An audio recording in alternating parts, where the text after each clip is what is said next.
My 3-month-old grandson was murdered. I think my son Steven's girlfriend Elke did it. I don't think Elke was ready to be a mom at 19 years old. I had Lucas by myself from 4 p.m. to 8 p.m. I came home from my mother's around 8 o'clock. I went in there to go check on him, and he was grunting and stuff, and I asked Steven to come look at him. He was just going, ugh. She did take him to the hospital while Steven was sleeping. That seems very strange to me. Doctors told Steven Lucas no longer had brain activity and they needed to make the decision to take him off of life support. Someone had to have shaken Lucas because there's no other way those injuries could have happened. You thought Elke's behavior with Lucas was really strange. So you're basically accusing her of murder. Absolutely, yes.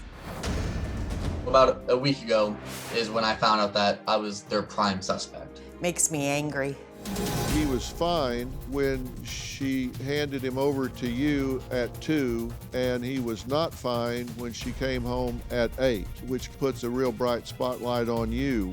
I don't really have any strong alibi or defense that I can present for myself.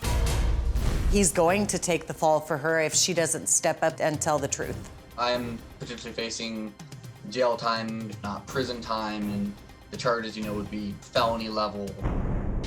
Steven, do you believe that someone murdered your baby? I do believe it. Elke, do you believe that someone murdered your baby? I'm not 100% sure. Steven, if someone did shake this baby, what do you think should happen to that person? They should face the justice system. Elke, what do you think should happen if someone did that to your baby on purpose? They should be facing prison time and stuff like that. I do think that was Elke. How do you feel about the fact that Steven's mother, Melissa, thinks you injured this child and that you did it on purpose? It kind of makes me upset. I don't really know why she would want to put the blame on me for it. Elke, you slept with Lucas that night, correct? Yeah, I did change him and fed him too. You told the hospital that he had not eaten since 7 p.m. the night before, and now you're saying you fed him during the night. Like I said, I fed him a little bit. Did you know she fed him during the night, Steven? No, it is the first time that I'm hearing this. Okay, so somehow between 8 o'clock and the middle of the night, he rallied, took some food, and then deteriorated again to the point of needing to go to the emergency room the next morning. Yes.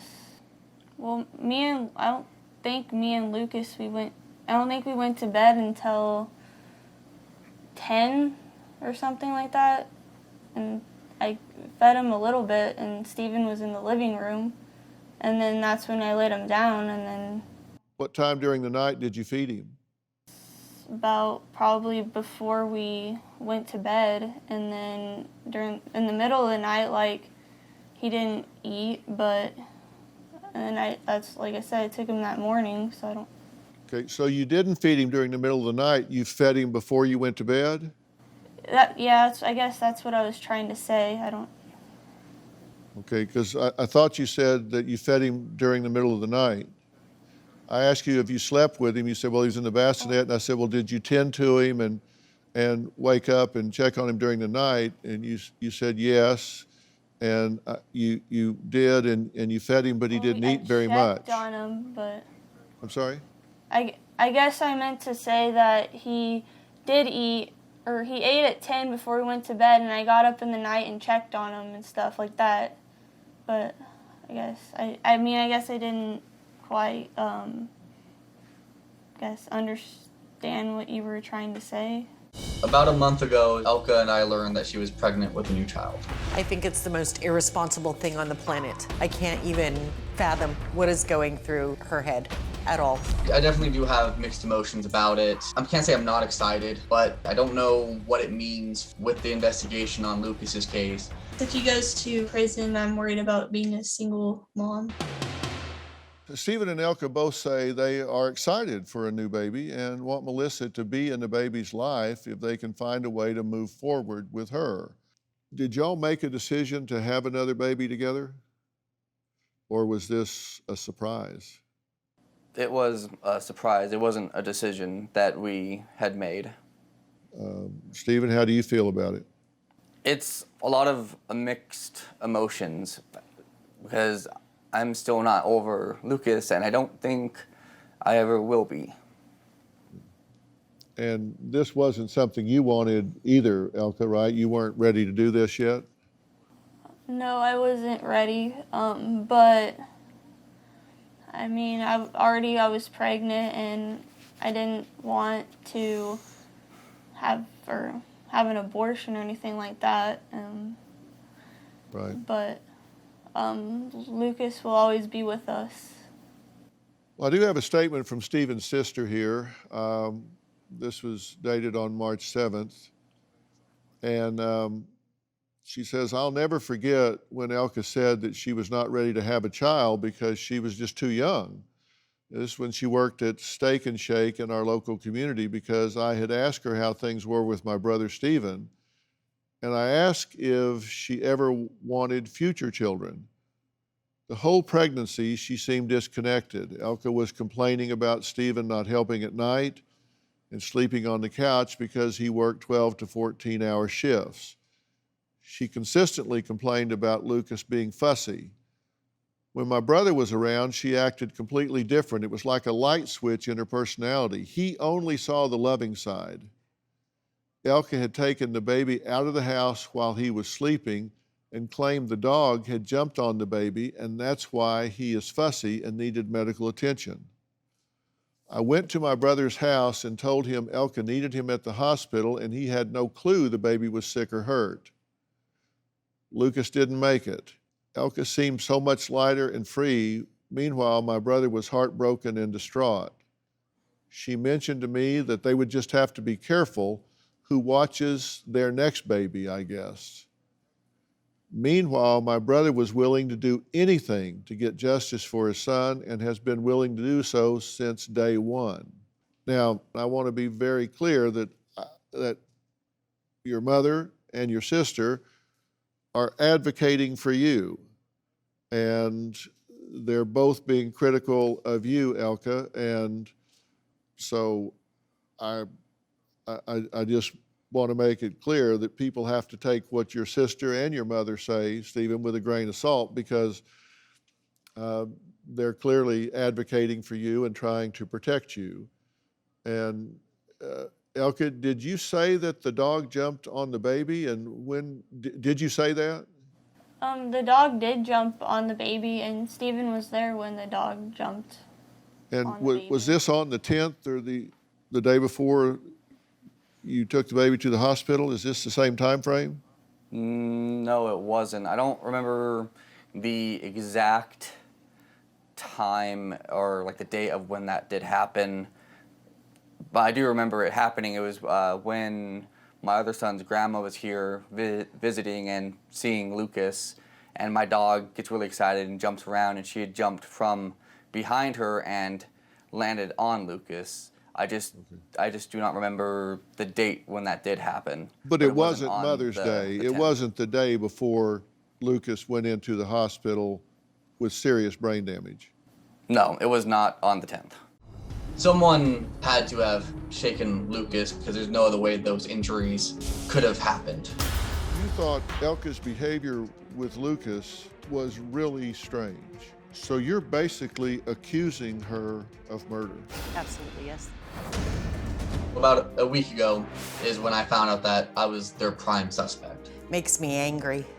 He was fine when she handed him over to you at 2, and he was not fine when she came home at 8, which puts a real bright spotlight on you. I don't really have any strong alibi or defense that I can present for myself. This is an open case that's under investigation by the Kansas Bureau of Investigation, and Steven has acknowledged he's the prime suspect here. And I want to look at a timeline, because if we look at the key events, according to Steven here, on February 7th, Lucas was born. On April 27th, the doctor says that Lucas was underweight and the hospital notified the agency. But on the 29th, a second opinion says, no, this baby's normal weight. I don't even know why they would involve DCF. Then approximately April 30th, Steven says that Lucas had fractured ribs that were dated, that on the 11th he was told that there were fractured ribs that were dated, that they were healing, which means they were at least a couple of weeks old now prior to May 10th, when Lucas was fussy, barely ate, and Steven was with the baby from 3 to 8. And Elke went to bed with Lucas after they noticed that he was not himself and was making guttural sounds. Then May 11th, 15 hours later, Elke took Lucas to the ER without waking Steven up. Steven's still asleep. 2 days later, May 13th, Steven and Elke make the very heartbreaking decision to take Lucas off life support because they're told that the child is essentially brain dead and there's no hope whatsoever of regaining any function. This precious child died in your arms, Steven, correct? Yes, that's correct. That's when he passed. Yeah, and I want to be very clear here, Elke. You're very straight up clear.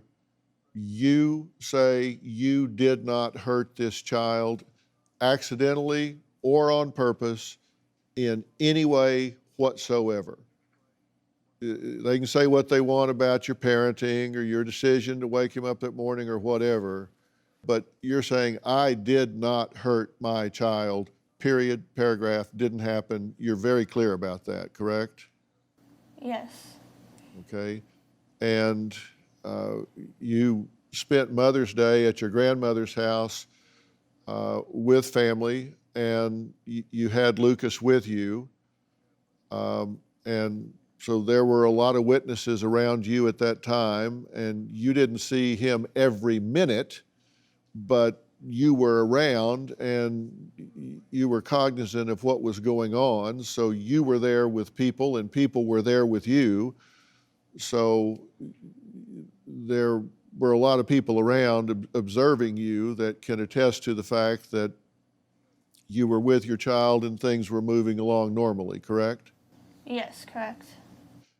As far as your stewardship of the child, you turned him over in good shape, and then things went downhill from there. Now, did it happen during that 6-hour period, or did it happen sometime earlier and it just obtained at that time? And we're going to talk about that in just a few minutes when we come back, because we have an expert here to talk about exactly this sort of thing. What happens when a baby is shaken? What happens when you have head trauma to a baby? And what the time curve is on those things. We'll take the mystery out of that when we come back. If Steven is cleared and this baby comes, I'm going to make sure that that baby's not anywhere near its mother. I will hire a lawyer and I will have custody of that baby. I do not think she's fit to be a mother. No. Dr. Carol Jenny is one of the most respected authorities on child abuse.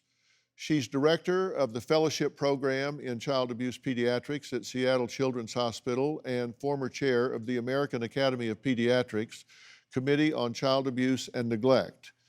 She's joining us now virtually. Dr. Jenny, if you saw a head injury that resulted in subdural hematoma and a bruised jaw in a 3-month-old child, would that be reason for a typical ER doctor to say, okay, wait a minute, we need to investigate how this came about? Anytime a child has a serious injury, they have to be evaluated, and child abuse is on what we call the differential diagnosis, the things you consider. What is the ability to age this injury in terms of severity versus timeline? Is this to determine whether this is something that was not very severe and so it potentiated across days or weeks versus something that was acutely severe and potentiated over a matter of hours. How are they able to age that and determine when it is likely to have occurred? Well, what we look at is, again, a very thorough history. And a baby who has a fatal head injury doesn't look normal. They really do not look and act like normal babies. Then we compare that with the findings on the imaging studies. Is there evidence of old injury? Are all of the injuries that we see on the CAT scans and the MRIs acute? What other injuries are there? When did bruising occur? If it occurs, bruising in babies that are not pulling to standing are exceedingly abnormal and very worrisome. How long a window do you typically see between a baby that is violently shaken and them beginning to deteriorate clinically and observationally, where a parent can see something that's a red flag for them? They should be aware immediately that something's wrong with the baby. I think one of the important issues is the abnormal breathing can lead to not enough oxygen in the baby's body, which then causes the brain injury to get worse over a period of time. Right. And when you say a period of time, are we talking days, weeks, or hours? I have certainly seen cases where the child will deteriorate over a period of 24 hours. But after the event, after a child is severely injured, they're not likely to look normal. If someone sees any sign of anything like this, like in so many circumstances, immediate action is critical here. That's right. And one of the things that we find is that children or babies who are in bad car wrecks or have really bad accidental head injuries do a lot better than babies that have abusive head injuries. And probably that's because the child gets care immediately. After a child is injured, if there is delay, they can't they don't have good circulation in their brain. They don't have good oxygenation of their brain, and the injury becomes worse and worse and worse as time goes on. Well, Dr. Jenny, thank you so much for your information, and God bless you for the work you do, the education that you do, the clinical work that you do, everything that you guys do as an organization has saved so many lives with so many babies. And just God bless you for devoting your life and your work to this. It just means everything to so many people. So thank you. Well, thank you, sir. Appreciate it. I'm still grieving over Lucas.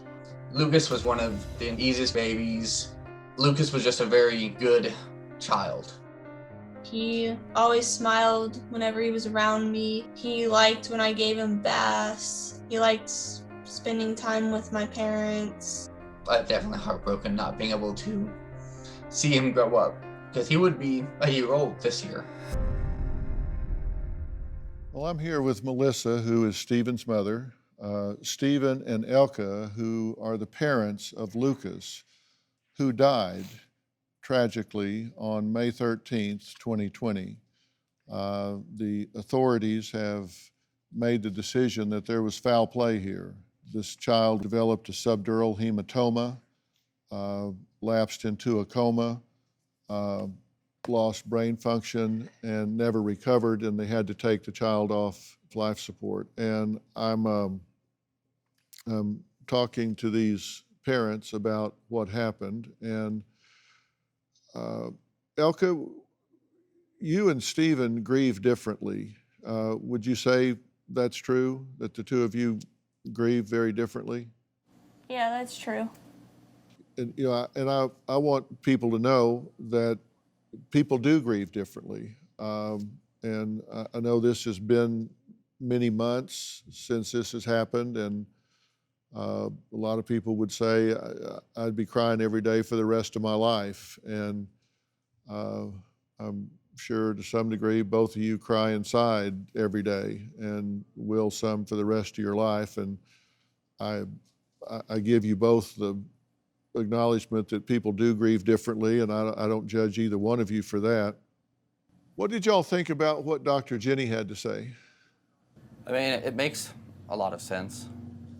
Does that lead you to believe that this baby was shaken? Yes, that it does, and that was, they pretty much already known that from the hospital in Goodland, the one in Children's. Both of them told us that it was the only explanation of those types of injuries. It's not something that actually really happens on accident. Mm-hmm. Elke, is part of you suspect that Steven lost his temper and shook this baby? I mean, he was well when, according to you and Steven, he was well when you dropped him off at 2 and not well when you returned at 8. And it seems no one was around the baby for 6 hours except Steven. How do you reason through that in your mind, Elke? I don't really know, but every time I saw like Steven with Lucas, he was a really good dad to him. You know, the reason I'm asking this, Steven, is who are the possible people with access to the child? Steven, you had access. Elke, you had access. We'll refer to this individual as a trusted babysitter because I don't want to name somebody that's not here to speak for themselves. But there's a trusted babysitter that had access to the child and was around the child. There were some family members at your grandmother's house that morning, is that correct? Yes, that's correct. If you guys know something about this, if there's something that you haven't said or you haven't told me or made public, if either of you had a weak moment, if you've unintentionally done something here, if an accident occurred, if anything happened, is there anything that you know that we haven't talked about that we need to? I was always careful with him. I don't know, like, if maybe someone just accidentally bumped his head or accidentally maybe, like, pressed on, like, a soft spot or something, and maybe could have caused something like this. I'm not sure.